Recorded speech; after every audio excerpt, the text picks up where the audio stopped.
Welcome to the introduction to the European Roundtable for Beef Sustainability webinar that we are hosting with you all today.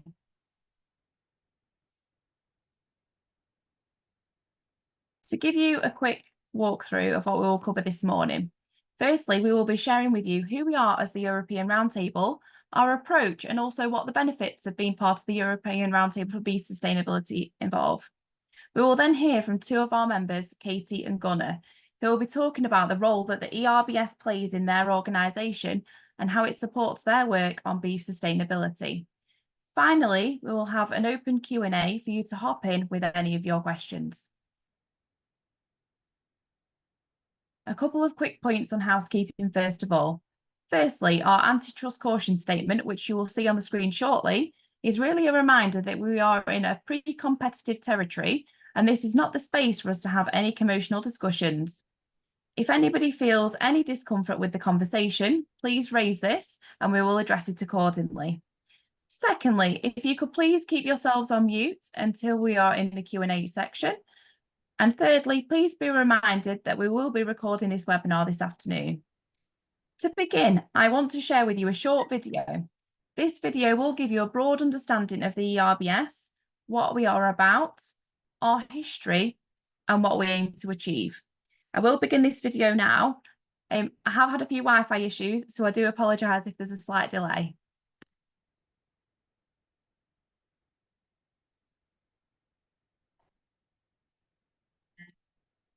Sustainability is a major focus for humanity in the 21st century. The European beef sector is actively striving to be at the forefront of positive change and environmental stewardship. The European Roundtable for Beef Sustainability, ERBS, envisions a world where all aspects of the beef value chain are environmentally sound, socially responsible, and economically viable. Sustainable beef farming systems ensure the best quality of life for cattle. This improves the health of the farm landscape, helps to tackle both the climate and wildlife crises, bolsters livelihoods while producing healthy, nutritious food. The ERBS unites and coordinates sustainability programs. Our members are aligned and report on the same targets, delivering positive impact in animal welfare, animal medicine, environment, and farm management. Through commitment, active collaboration, and knowledge sharing, we are a powerful voice for sustainability in the European beef sector. 6 of the largest beef-producing countries already have an ERBS platform, all working towards the same goal, taking locally relevant approaches, with over 70 projects driving measurable and credible progress on beef sustainability in Europe. Together, the ERBS is pioneering change at an industry level.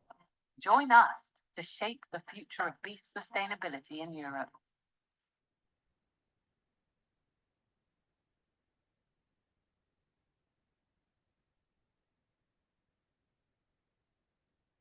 I will now hand over to Ros, our ERBS Director, who will begin by talking about who we are as a beef roundtable. Thanks, Lucinda, and good afternoon, everybody, and thanks again for joining us. So I'd love to kick off and talk about who is the ERBS, what we're about, what's our approach. We're all familiar, I guess, with the challenges that the European beef sector faces, and indeed that the agricultural sector overall faces. But we also know that those challenges need to be addressed in a pre-competitive space. So the European Roundtable was formed back in 2018, so we're just over 5 years old, really with a single purpose around bringing unity to the beef sector to drive positive impact and achieve credible and data-backed progress. And since then, our members have been working together to share knowledge, create solutions, and working within the ERBS to promote sustainable beef farming across Europe. Clicking on to the next slide. Thanks, Lucinda. We have 3 key guiding principles within the ERBS. The first one is around commitment. So through establishing a set of targets that we all get behind, that serves as a really key commitment point for our members to then get behind and ultimately drive progress towards.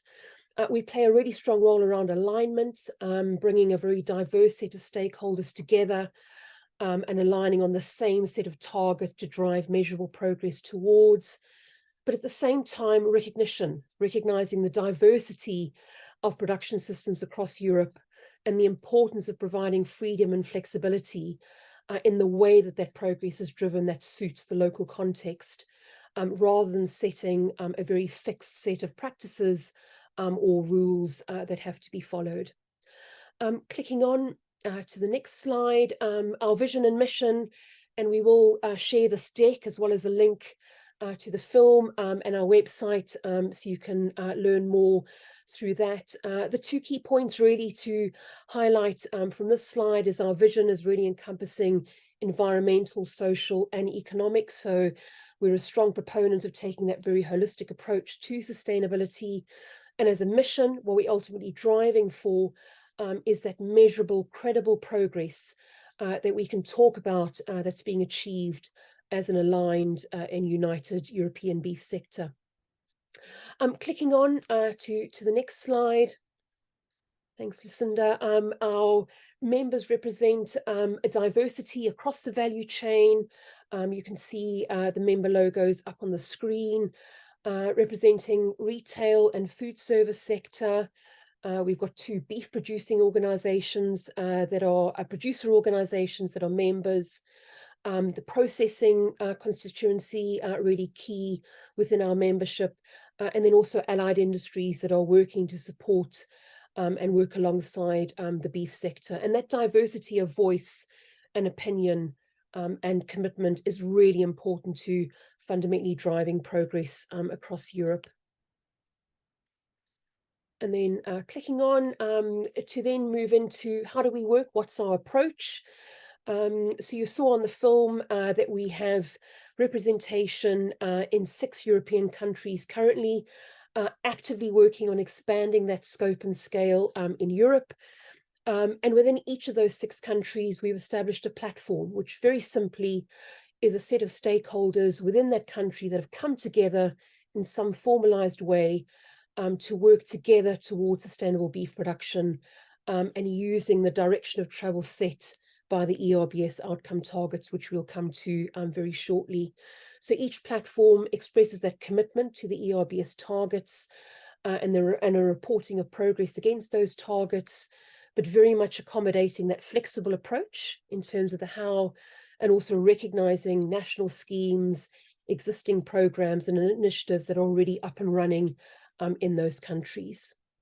So clicking on to the next slide, we have 3 key governance groups within the ERBS, all driven by our members. The first one is our ERBS board, which is made up of members from across our membership constituencies, responsible for driving that overall strategic direction of the Roundtable. We have our technical working group, which brings in the technical insight and expertise, really ensuring that the work we're doing around our targets and progress reporting has got the right foundation of credibility. And then we have our comms working group. We know how important it is to grow the awareness of the ERBS, but also to grow the voice of the beef sector within Europe, and that's really led by our comms working group. Clicking on to the next slide, we're of course a European Roundtable, but it's really important that we recognise the importance of being part of the global narrative on beef. So we're an active member and participant within the Global Roundtable for Sustainable Beef.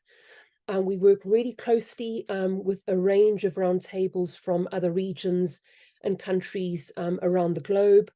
We co-lead that community together with Canada, and we have a really intensive program that runs across the year, focused around how we cross-pollinate and share knowledge and learn from each other as we all move forward. Clicking on to the next slide. So another key part, I guess, of the ERBS is recognising the importance of operating with a landscape approach to agriculture. Beef inherently has crossovers with dairy and also with crops. So it's really fortunate for us that we are hosted by the SAI, or Sustainable Agricultural Initiative platform, which covers beef, crops and dairy. It's also a membership organization, pre-competitive, focused around collaboration, facilitation, and also delivering tangible solutions that can really support driving progress on the ground. I'm clicking on to the next slide. So the outcome areas, which you saw in our brief film at the beginning, were agreed through a process of materiality assessment. And then we used that to then put that into public consultation in terms of our 8 outcome targets. So the 4 outcomes we're really driving at is preserving the effectiveness of animal medicines, improving the resilience of beef farming, improving animal health and welfare, and then improving the footprint of farming systems. In the next slide, you can see our 8 ERBS targets. I won't go through all of that detail now. Again, we'll share the deck with you. But these have been deliberately chosen to focus on where are the key priorities. So touching on antibiotic usage, on animal welfare, the focus is on mortality, pain relief and loose housing. On environment, the focus so far has been on GHG intensity reduction, and then on farm management, really completing that circle and having a focus on financial viability, and then also on farm health and safety. So clicking on, which I think is the last slide in this section, it's important that we use a consistent framework to measure and talk about our progress. And this is the 6-stage framework that we use, which also recognizes that sustainability is a journey and our platforms could be at different stages, and also different stages for different targets. So it helps our platforms to walk through from a case of being committed through to building activity plans and baseline data, getting going on implementation, measuring and reporting, and then hopefully ultimately reporting on progressing. So with that, I'll hand back over to Lucinda to talk about where we've got to so far as a roundtable in our 5 years we've been in existence so far. Thank you, Ros. So I'd like to share with you all some of our key achievements to date. We are really proud of the scale that we have managed to achieve so far, with 250,000 farmers involved in some way with platform activities. The ERBS platforms are showing progress in every outcome area. Nearly 50% of the platform target combinations now show progress backed by credible data, with over 125 activities to report on. We are currently representing around 70% of European beef production, and as previously been mentioned, 6 of the largest beef producing countries have an ERBS platform. We are, of course, actively seeking to increase that. We also enable and encourage dialogue across our value chains, and we are at a place now where we are influencing national and certification schemes. So we are really proud of what we have achieved since our formation, but we're also really ambitious as to what we can achieve as a roundtable in the future. I would also like to talk to you about some of the benefits of being part of the ERBS. The first one is recognition. So being part of the ERBS enables you to demonstrate continuous improvement. It enhances transparency and alignment. We not only welcome, but we also celebrate a diversity of sustainability practices. We are outcome focused, and we really like to learn from each other. The second is leverage, the ability to be able to influence the direction of sustainability in the European beef industry and driving change at an industry level. Insights. We are a really broad group of organisations who are working together in a pre-competitive manner. We are collaborating, knowledge sharing and learning from each other. And cohesion, the connection that we have, the consistency, and that we all share a joint vision of the future of the beef industry. What our members tell me is most valuable to them is the collaboration. We work together in a pre-competitive environment. We collaborate and we network. The knowledge, sharing projects, activities, research and tools. Working together to understand key topics that have an impact upon the industry. Just to share one example with you, our members shared their interest in wanting to learn more about the EUDR regulations and how this will impact their businesses. Therefore, we are now working on starting a solutions forum where we intend to bring in experts to share a deeper understanding of the EUDR with our members. Something else that our members find value in is the events. Every year we host a series of knowledge share webinars. So we find out what our members want information on, and we find experts in that area as guest speakers to speak on these relevant topics.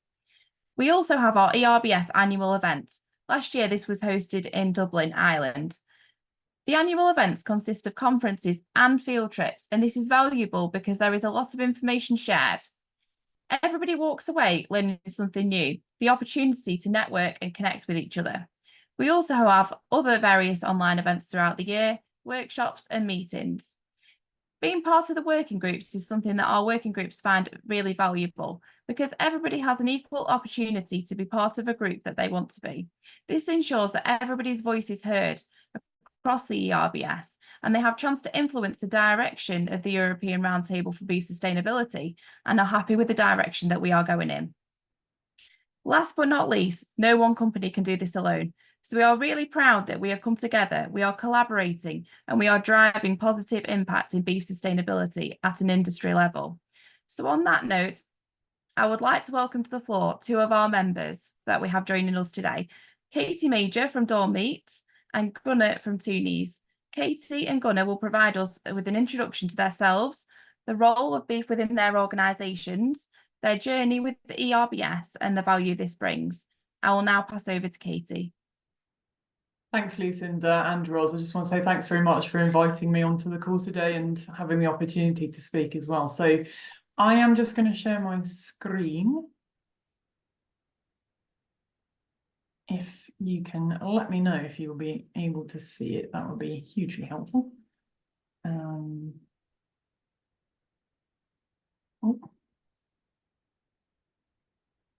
We can see your screen, Katie. Perfect. Thank you. Thank you.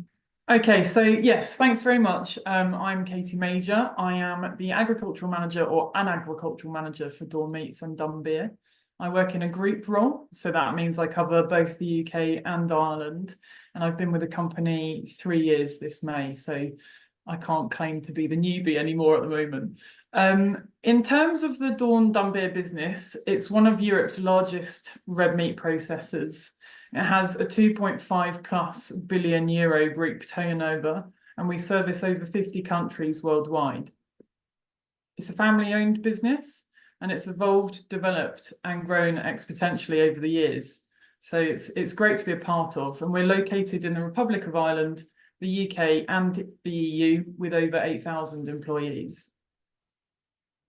In terms of processing sites, we have 23 processing sites, 10 in the Republic of Ireland and 13 in the UK, which are including slaughter sites, boning facilities, retail pack facilities and cold stores across both beef and lamb. We're supplied by over 40,000 farmers and we process up to 3.5 million lambs per year and 1 million head of cattle per year. So as you can tell, it's a large setup. The group itself services numerous sectors, categories and markets, and the UK is currently the single largest market for the group, followed by Europe. We actively engage with industry bodies and levy bodies such as AHDB in England, LMC in Northern Ireland, HCC in Wales, and QMS in Scotland on access to new markets, and in particular those in the Middle East and Asia. The company has recently enhanced its mission statement to a purpose statement, as we recognise the why of what we do matters to many of our stakeholders. We understand for us to prosper as a business, rural communities must succeed, consumers must derive the best nutrition and health outcomes from our products, and the environment must not only remain undamaged, but must also thrive. Throughout this, our values underpin how we want to do business. So in terms of my role, it's incredibly varied. I work very closely with retail and food service customers. I sit on industry technical working groups. I manage people within the agriculture team, and I also mentor colleagues within the business as well. The company deals with many different customers across both the UK and Ireland. And I would work with our customers on anything to do with agricultural sustainability strategies, and in turn, anything to do with project delivery around that. So, for example, I work on the McDonald's account within the Dawn Meats side of the business and would help to deliver projects amongst our farmer suppliers, which would help to showcase farming best practice and data capture to then report against our and McDonald's sustainability targets. It certainly keeps me very busy. I have a great deal of exposure to the supply chain and how that functions across not just our business, but our customers' businesses as well. So in terms of the role of beef within our organisation, we seek to do business with responsible suppliers who understand the nature of the products, materials and services they are supplying, and who recognise their responsibility to protect the environment and foster good relations with their employees and local communities. We are, as you know, a member of the European Roundtable for Beef Sustainability and involved in a number of our own initiatives as well to help secure the sustainability of our farmer suppliers. And just an example of a few of these, that would include, we run the Young Farmer Lamb Supply Programme, we have an integrated beef scheme, we've got Young Beef Farmers Sustainability Programme, and we also have 2 demonstration farms in Ireland, 1 suckler beef farm and 1 dairy beef farm. Beef processing is our bread and butter. It is one of our fundamental primary resources that we need to keep our business going. Like I said previously, we source from 40,000 farmers, both in the UK and Ireland, and that equates to 1 million head of cattle processed per year. We process roughly around 850,000 tonnes of beef per year for customers all over the world. Therefore, we want to be processing sustainably sourced beef, promoting animals reared to the highest of welfare standards. The cattle that we process are all sourced from either red tractor or Board Beer assured farms, so we know that they are coming from farming businesses which adhere to the national animal health and welfare standards. We hold long-established relationships with our farmers who are sending us cattle from trusted, sustainable sources. These are relationships which are not on a contractual basis. So therefore, we are constantly looking at how we can work better and showcase sustainability across our supply chain. Last year, we launched our Plan for Zero sustainability strategy, which emphasises the key objectives around inspiring sustainable farming to foster better animal health and welfare, enhance meat quality, and restore biodiversity, soil health, and water quality on farm. Grounded in science, the plan outlines how we will reduce emissions within our operations and cross supply chains on the journey to net zero. Our plan is governed by 3 values and founded on 4 ambitions, which you can see there on the slide, which describe how we will achieve our sustainability commitments and how our actions contribute to the United Nations Sustainable Development Goals. Regarding our journey with the ERBS, Dawn Meats were one of the founding members of the ERBS since its first inception in 2018. Prior to that, we were active members of the SAI Beef Group, which morphed into the ERBS. Sarah Hare, my boss and head of agriculture at Dawn Meats, was the former chair of both the ERBS and the UK Cattle Sustainability Platform until earlier this year. Therefore, we as a business have had great involvement from the get-go within the ERBS. In terms of what the ERBS can offer new member platforms and what value it would bring, includes a lot of what Lucinda mentioned earlier, but gaining recognition and demonstrating your activities are improving the sustainability of beef production and using that transparent and aligned recognition process, which allows for diversity of beef sustainability practices across Europe. That leverage piece, influencing the direction of beef sustainability practices and driving the sustainable change in the industry. The insights that you can get accessing a broad group of European organisations in the beef supply and value chain and discussing, sharing and collaborating pre-competitively is a huge advantage. And also cohesion, increasing that connection between organisations for the benefit of the beef sector and sharing that vision of the future of European beef industry. Excuse me, let me just get off the screen. I sit on the ERBS Technical Working Group, so I am able to see firsthand the hard work and effort and collaboration that goes on behind the scenes of the ERBS from all member platforms involved.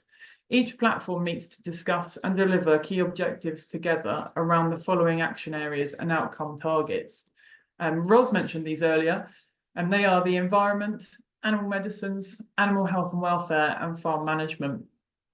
Within these areas, we have aligned on a set of 8 targets that we all have committed to measuring and reporting our progress on. These targets are defined through a materiality analysis, that's difficult to say if you've had too many gins, in which all European stakeholders participated in. Being a member of the ARBS is a great chance for Dawn Meats to help influence and shape the outcome targets and make sure we are remaining relevant and achievable for farmers and businesses across the beef supply chain. I know we as a business have been able to use the ARBS targets within projects that we work on with our retailer customers and implement best practice across our farmer suppliers. Being a member lends credibility to our sustainability targets and measures in the eyes of our customers, which is imperative to our business. It's been a great opportunity to understand what other member platforms are doing within their respective countries around beef sustainability and what their challenges and opportunities are as well. This has enabled knowledge transfer and relationships to be established across the European beef supply chain. One of the key benefits of being a member of the ERBS is being involved in conversations around key topics such as animal health and welfare, for example. Consumers are still concerned about animal health and welfare, and it's something that cannot be compromised on. And having a target shows what we are doing proactively in this space. We have conversations with customers, NGOs, and government bodies regularly. As a business, we take animal welfare very seriously. We employ 2 vets and we record outcome measures on KPIs.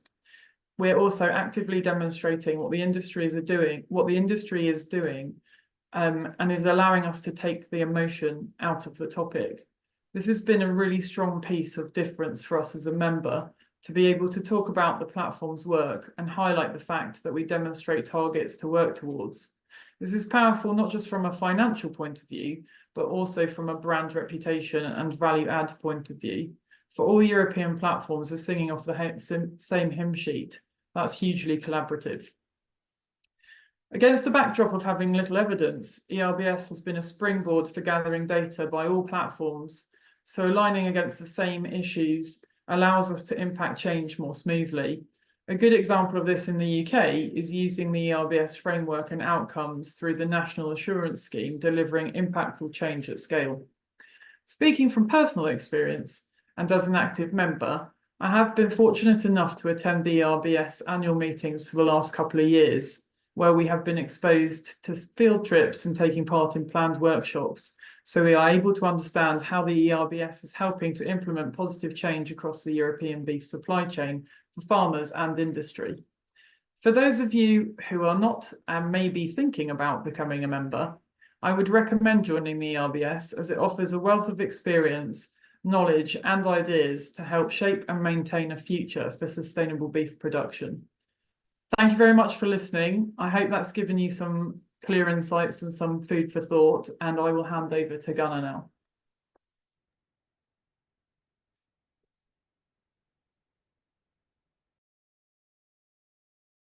Thank you, Katie.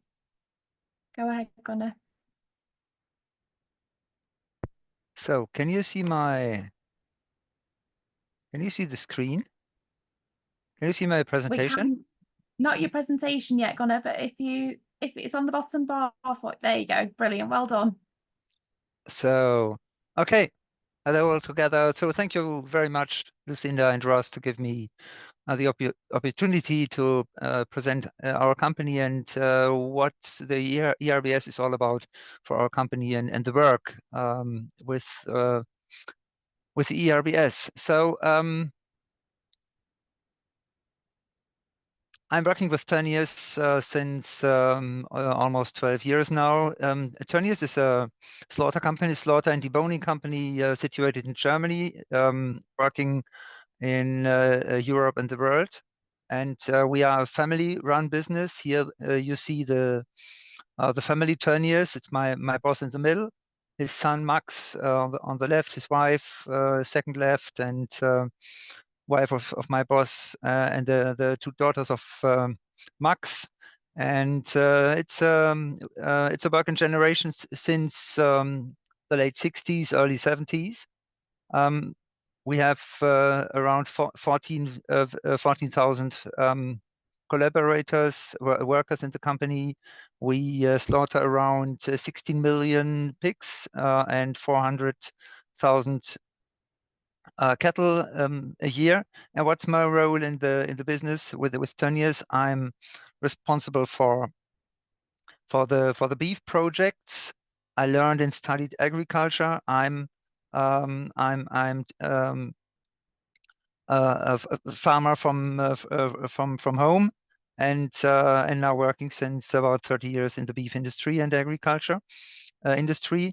I'm working with SAI and the different beef working groups since 2007, and now I'm very thankful to work since over 6 years in the ERBS with all the members in the different nations, which Ross and Lucinda mentioned at the beginning. So as I said, we slaughter pigs and cattle, but we don't only slaughter, but also deboning those products, processing and finishing for customers in Germany, in Europe, worldwide, as we are trying to process the whole animal. And so here you see some products, and what's growing and very and more important is what we call the fifth quarter. So the products for animals.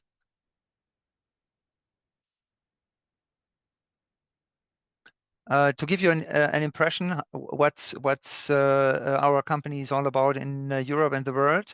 Here I have a map of Europe here and the world, and the pink color is showing the meat industry, and so we are one of the biggest meat companies in Europe, but not, of course, in the world, as we all know that in America, North and South America, and Australia, there are even bigger. There's a bigger beef and pig industry. We have sales offices worldwide. As you know, it's important to have customers worldwide, as we don't need 100% of the beef, 100% of the pig in Europe. We don't, as Europeans, as you know, we don't eat all of one animal, like the feet are sold in towards China and everything. So it's very important to have sales offices, national and of course international. Here you see a map of our beef plants. We have four main beef plants where we are processing and where we are slaughtering, deboning, and processing beef, and they all are located close to the farmers, as we don't want to have long distances between the farmers and our companies. Short transportation distances are guaranteed, and of course, you know, it's very important for the animal welfare.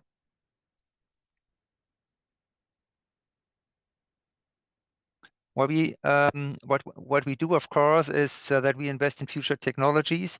I give you one for us a very important example. It's AI-assisted bolt stunning in our. So we are starting here in our biggest beef processing plant. The target is the digital recording of the skull, the calculation of the correct shot point, as we are working on the fact that the stunner receives an objectively determined decision support for the best possible shot, and it's the target is, and the point is that we want ensure and have a better animal welfare also by this. So what's our journey with the ERBS is all about, and what is the value for our company? So Tönnies participates in the SAI and ERBS platform.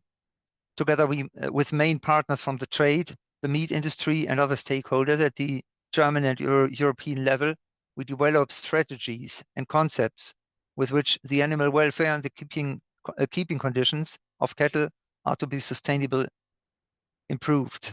And I think this is one of the most important things. We are very thankful and grateful to be able to cooperate with the ERBS. It brings, and I will show you that at the end of my presentation again. It's a big benefit for our company. We would next point is that current projects focus on reducing negative carbon footprint consumption in cattle farming, animal welfare, the use of antibiotics, and teethering. Teethering is especially in the south of Germany, in some big parts of Germany. It's a big thing, a big subject. Almost 20% of the cattle are still living in farms with teethering. It's decreasing, of course, but it's still one of the main topics in German cattle farming.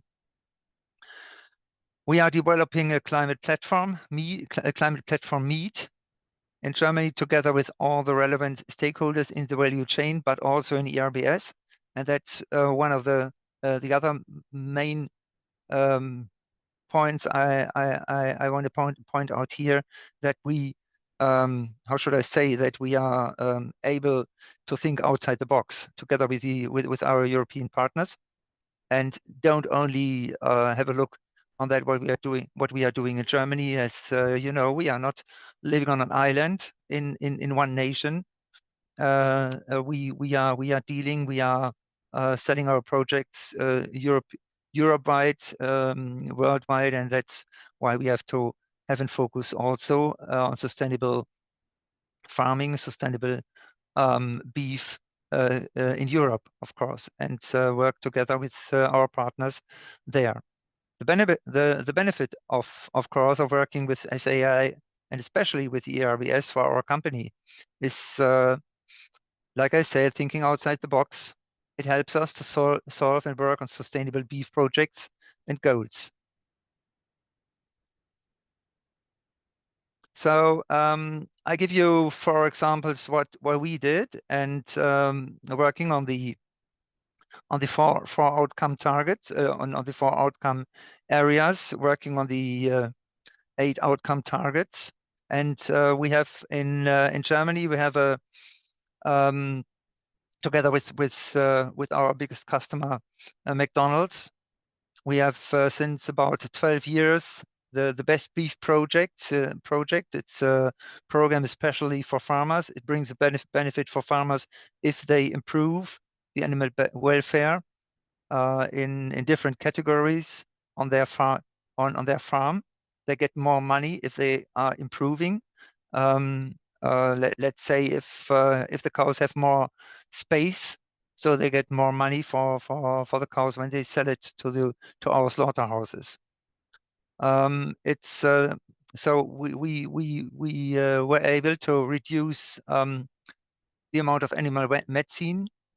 We were able to improve the animal welfare in different points. We are able to improve the farm management. One big point, that's what I talked about before, is especially in Germany, the teethering of cows. And working in the ERBS makes us able to see the whole thing clearer, to have a look on what other countries do, and to give us an idea how to better solve those things in our country. And of course, one of the most important things is improve different projects, to work on improvement in different projects in sustainability and environment. So this is my last slide. I just want to give you a conclusion and an outlook of that what I told you before. We value very much the cooperation with the ERBS. Sorry, and with SAI platform, as we can use synergies in improving sustainable beef strategies with both partners. We benefit from this as well as the partners in ERBS and SAI do. Would be great if more countries would participate, as we see that those countries we are working with are very important for us, for our work, and we are thankful and grateful for that. The most important thing is the exchange of experience and the possibility of broaden the possibility for solutions for the challenges in improving sustainable beef we are all facing. ERBS and SAI, that's my last and most important thing I want to tell you, are important and valuable networks in a growing and increasing international European market, and especially we see it in our company. That's what my boss told me this morning. Tell them at ERBS it's a very important network, and we are thankful to be part of it. So that's what I wanted to tell you. Thank you very much. Thank you, Gunnar and Katie, for your insightful presentations, and as well as your explanations of the value that the ERBS brings to your organisations. So I would like now to move on to the Q&A. If you could just stop sharing your screen if possible, Gunnar. Sorry. Yes. All right, don't worry, Okay. well done, thank you. So moving on to questions. So I'll start with Katie. So a key role of the ERBS is aligning diverse stakeholders towards a common set of targets. How is having an aligned set of targets we are all working towards helping to drive positive progress in this sector? Question. So for me, I think it's, a platform to be able to create collaboration, and with that, it means it's offering more credibility because we're working together as a whole rather than individuals, which is, looking to drive progress in a bigger movement. If we're all singing off the same hymn sheet, like I said before, that means no one has a separate agenda there, and we can divide and conquer across that, between our countries on promoting positive change. So not only are we all reporting against outcome measures, we're doing that through a structured reporting cycle, which allows us to showcase and demonstrate that progress as well. So I think it's really well structured, and it's allowing us, like I said, to actually have the credibility to speak up about what we're doing in the ERBS as a whole. That's great, thank you, Katie. So I've got a second question. So the second question's for Gunnar, if possible, please.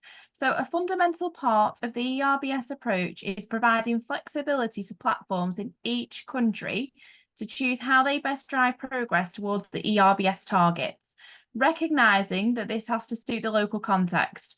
How is this flexible approach, rather than a fixed set of practices, helping to drive positive progress in the sector? I think it's one of the most important things to be member of the to feel the benefit of ERBS, that we are not fixed on one common target if you don't fix one target concerning all nations, it wouldn't be possible. So that's one of the big benefit we see over the last years, that in the different outcome areas and the different outcome targets, we either see the benefit for the nation and regarding the experience of the other nations, and this flexibility is what us brings the effort. That's what brings us the benefit. That's great, thank you, Gunnar. So thank you both for taking, just to take the opportunity to thank you both for taking your time to do this for us today. I would now like to open the floor with a Q&A session. So if anybody has any questions, please feel free to unmute yourselves, raise your hand, or if you prefer to write them, then please ask the questions via the comments box.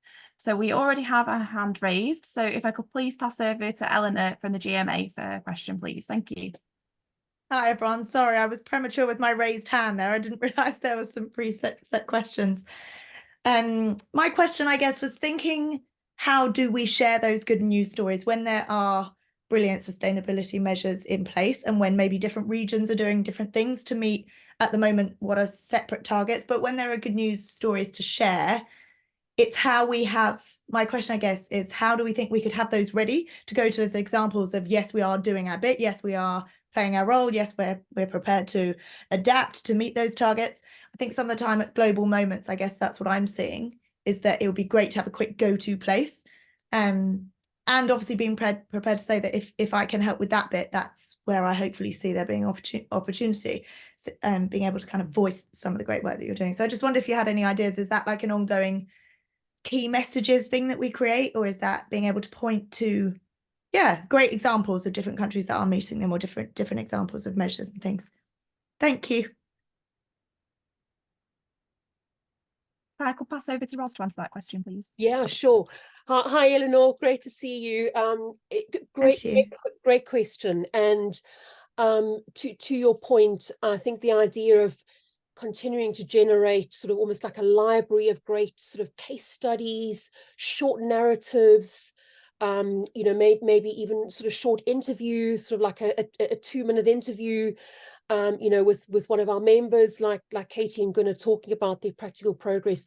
I think is a great idea, and I think we would love the support of other organizations like you, the Global Meat Alliance, who've got that reach, and who've got those networks as well. And I guess our hope is that, as an ERBS, we can really ramp up, particularly now we've done our first progress reporting. I think we've got a good bank of really tangible progress we can now talk about that's backed by data. We're really keen to ramp up, I guess, being able to talk about that progress. And I guess the more we can talk about that, the more we can, I guess, sort of start changing this perception of, of the beef sector, which at the moment can feel, sort of quite a narrow view. Yeah. Progress, but we're a massive fan of connecting and leaning into other organizations, so we would love Definitely. Let's do that. It's just great to have like a library of, yes, we are doing this in that country, we're doing that, so let's keep in touch on that moving forward. And it's great to hear that there's great news stories to share, so thank you. That Thank sounds you. good. Thank you. Is there anybody else that has any questions that they would like to ask?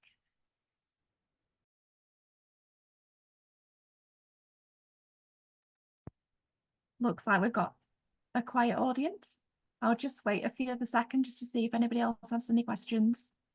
Oh, Christoph. So Christopher's raised his hand. I don't know whether you want to ask that question, Christopher.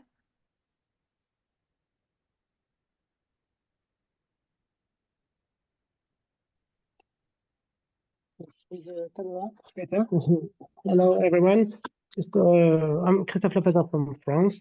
I just want to know if the best available practices that you implement all over the world will be derived in kind of requirement to elaborate a sustainable beef. If you gather all the best practices that you are seen in every platform. So have you that intention to do category rules or some requirements? Christoph, thanks. Thank you. Thank you for your question. That's not the intention of the ERBS to develop, I guess, another scheme or a set of rules or standards. Obviously, good practices on farm are absolutely fundamental to sustainability. The reason why we've chosen not to go down that route at a European level is because there are already so many existing national schemes, assurance schemes, and certification schemes. And they're often focused on a particular country, which means they then take into account the local context and the production dynamics in that particular country. So we did, as a roundtable, really at the start of the ERBS, we did actively consider that, whether we develop a set of, this is best sustainability practices. And the decision was consciously not to go that route. It felt like that would bring additional duplication into the sector. What we are keen to do, though, very much, and it links to Eleanor's earlier question, is we're very keen to talk about practical case studies of what our platforms and members are finding is really helping to drive tangible progress on farm. What are making those projects really successful? What are the critical ingredients to drive that practical progress in a way that engages farmers and collaborates with farmers, rather than it feeling like a very, very top-down approach? So that is something we increasingly want to talk more about as an ERBS, is those practical case studies that can bring to life what does drive really tangible progress on farm. Thank you, Christoph, for your question. I have one more raised hand. Could Lucas go ahead with his question, please? Yeah, sure. Good afternoon, everybody. I just noted that in the slide deck there was a reference to an EU deforestation regulations solutions forum, and I was just wondering if you could sort of build on what that might look like, when it's going to be convened, who's participating, because clearly EU deforestation regulation is coming at us at pace, and it applies across the European Union, but also outside the European Union for imports, in particular from the UK. And I'm just interested to understand how that's going to take shape, and the timings and participation. Thanks, Lucas. I can pick that question up. So we have developed what that's going to look like. So definitely taking into account your great point around pace and timing. What we've done is we've taken the EUDR and we've broken it down into 6 chunks. And then we're taking each of those chunks one at a time.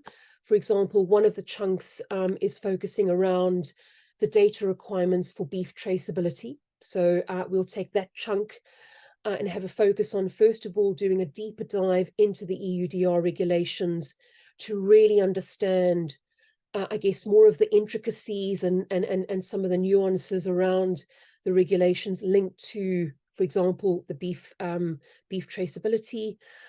We'll then bring in external experts and I guess sort of knowledge centers to talk about what are some of the practical approaches and solutions that members could look at around implementing in their value chains to then meet those EUDR requirements.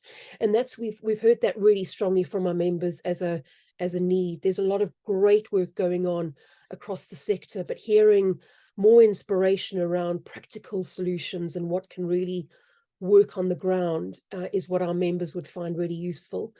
And then the third bit we're going to have as part of this, which we've also heard is a really strong need from our members, is to facilitate discussion and cross-pollination between our members in terms of what are they trying, what are they learning, where are their common challenges, what have they found have been really helpful resources, again focused on that particular chunk. So we're hoping to get that going within the next month or two, and we'll run that as a 6-month program, taking one chunk per month and having that sort of detailed forum and focus that we will then invite and open up to all of our ERBS members. Okay, now that sounds really good. It'd be it'd be nice if BMPA could become involved in that, possibly as a contributor and also to feed back into our members as well, who clearly quite a lot of our members are going to be impacted in time. But yeah, that'd be really useful. Thank you. Thanks, Lucas, and it'll be great. Let's carry on the conversation. Let's get in touch and keep talking. Thank you. Thank you for the questions. So I'm just going to reshare my screen with you now. So if you just bear with me 1 second. So obviously, thank you for your time today. We are coming towards the end, so I will draw the meeting to a close shortly. As you will see here, our contact details for myself and Roz, and we've also included a QR link to our website. If you have any further questions or you would like any additional information, then please don't hesitate to contact us. I would like to take this opportunity to thank you all for attending, and thank you to Katie and Gunnar for presenting and assisting us with the Q&A panel. Thank you very much. And Lucinda and Ross, a big thank you to you to prepare this great webinar. Thank you very much to invite me and us, and thank you again for your big work here. Thank you very much. Thank you very much. Thank you, Gunnar. Thanks, everyone. It's been great. Thanks for having me. Great. Bye. Thanks, everyone. Thank you. Take care. Thank you. Thank you very much.